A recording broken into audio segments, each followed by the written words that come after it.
ンドを埋め尽くすファンの声援がここ東京レース場に響き渡ります。圧倒的な支持を受けた次元の逃亡者サイレンススズカは一番果たしてどのような逃亡劇を見せてくれるのか。大きな期待せずに天皇賞秋スタートです。期待に応えてサイレンススズカが早くに先頭へ抜け出します。サイレンススズカはスピードを緩めません。いや、さらに加速しその差を広げていきます。すごい、後ろとの差があんなにも。まるで短距離レースのスピードだ。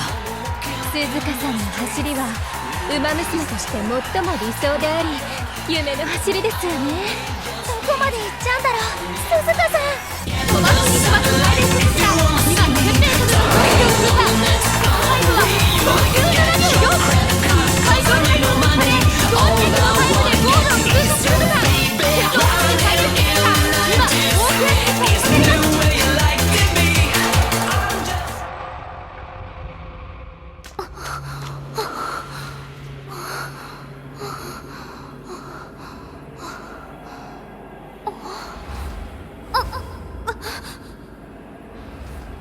なんで動かない。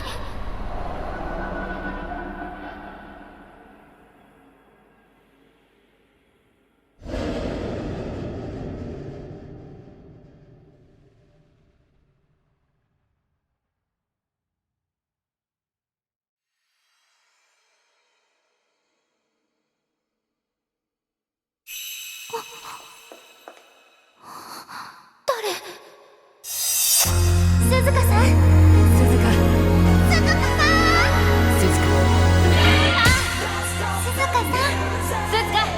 鈴鹿さん。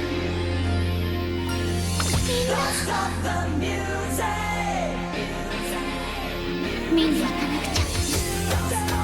トレーナーさんはみんなが待っている景色は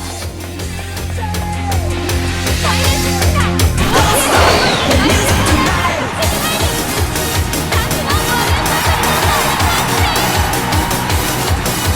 先頭の景色は譲らない。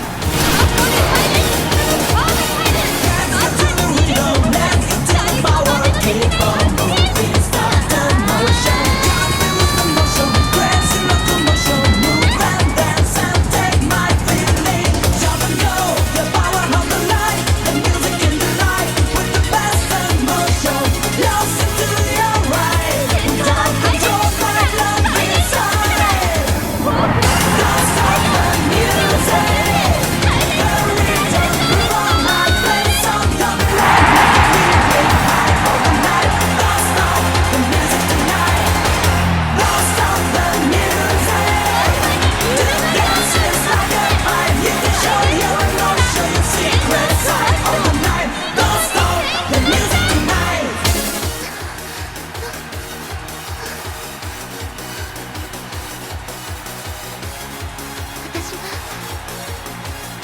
夢見た景色。